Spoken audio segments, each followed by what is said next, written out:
বন্ধুরা, আশা করি সবাই ভালো আছেন। তো বন্ধুরা, এখন যে বিষয়টা নিয়ে আমি কথা বলবো তো সেটা হলো দেবদার আপকামিং মুভি, যেটার নাম হচ্ছে প্রতীক্ষা, যেখানে আমরা মিঠুন চক্রবর্তী এবং দেবদাকে একসঙ্গে অভিনয় করতে চলেছি, দেখতে পেতে চলেছি। তো সেই ছবিতে নায়িকার চরিত্রে থাকার কথা ছিল বাংলাদেশের তানসিয়া ফারিন।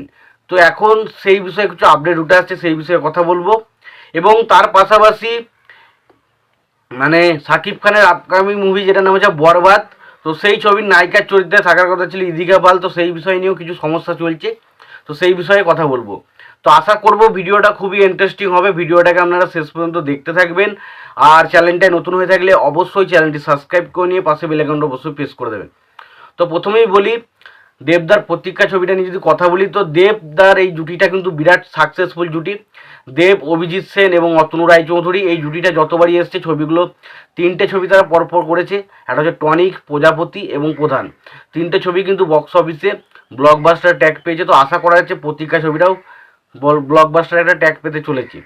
তো সেই জুটিটা সত্যি কথা বিরাট একটা সাকসেসফুল জুটি, বাংলায় এই মুহূর্তে সব থেকে বেশি সাকসেসফুল জুটি হচ্ছে এটা। তো তাদের একটা ছবি আসার কথা ছিল, এবছর তারা খ্রিস্টমাসের ছবি আসেনি, তো তারা পরের বছর শুরু থেকে তার ছবির শুটিংয়ের কাজ শুরু করবে একটা ধরা হচ্ছিল। তো সত্যি কথা বলতে এই ছবির বেশিরভাগ যে শুটিংয়ের কাজটা সেটা লন্ডনে হবে, এখন কিন্তু সব কিছু ঠিকঠাক হয়ে গেছে। তবে এখন যেটা জানা যাচ্ছে, এই ছবির নায়িকার চরিত্রে যাকে নেওয়া হয়েছিল বাংলাদেশের তানসিয়া ফারিন, তো তিনি কিন্তু ভিসা প্রবলেমের জন্য কিন্তু আসতে পারছেন না। সুতরাং এটা থেকে বোঝা যাচ্ছে তানসিয়া ফারিন কিন্তু এই ছবিতে থাকবেন না।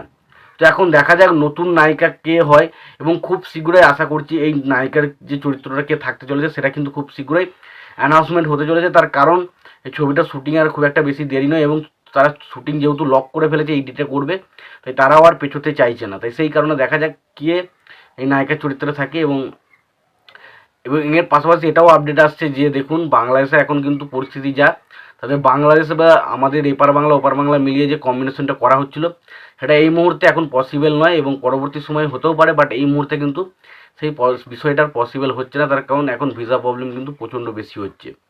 এটা হচ্ছে সবথেকে বড় বিষয়, যেই কারণে কিন্তু দেব দেব এবং মিঠুন চক্রবর্তী অভিনীত ছবি যেটা হচ্ছে প্রতীক্ষা, তো সেই ছবিতে কিন্তু নায়িকার চরিত্রে যে তানসিয়া ফারিনের থাকার কথা ছিল তিনি কিন্তু ছবিতে থাকছেন না।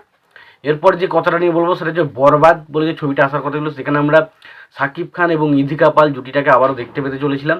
যে ছবিটা আমরা প্রিয়তমা দিয়ে দেখেছিলাম, প্রিয়তমা ব্লকবাস্টার হিট ছিল এবং ইন্ডাস্ট্রি ব্লকবাস্টার যে ইন্ডাস্ট্রি হিট ছিল। তো সেই ছবিটা আবার জুটিটা ভেবেছিলাম হয়তো বরবাদ ছবি দিয়ে পাবো, কিন্তু এখন যেটা জানা যাচ্ছে বরবাদ ছবিতে কিন্তু ইদিকা পাল নাও থাকতে পারে।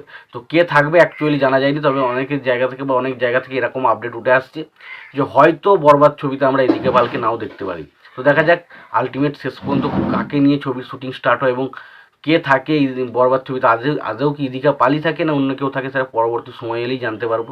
তো এই ছিল এই বিষয় নিয়ে দুটো মতামত। তোমাদের এই বিষয়ে কী মতামত রয়েছে তোমরা জানিও। তোমাদের যদি ভিডিওটি পছন্দ হয়ে থাকে লাইক কমেন্ট শেয়ার করে দিও। চ্যানেলটা নতুন হয়ে থাকলে অবশ্যই চ্যানেল সাবস্ক্রাইব করে নিয়ে পাশে বেল আইকনটা অবশ্যই প্রেস করে দিও। ভালো থেকো, সুস্থ থেকো, দেখা হচ্ছে পরে ভিডিওতে।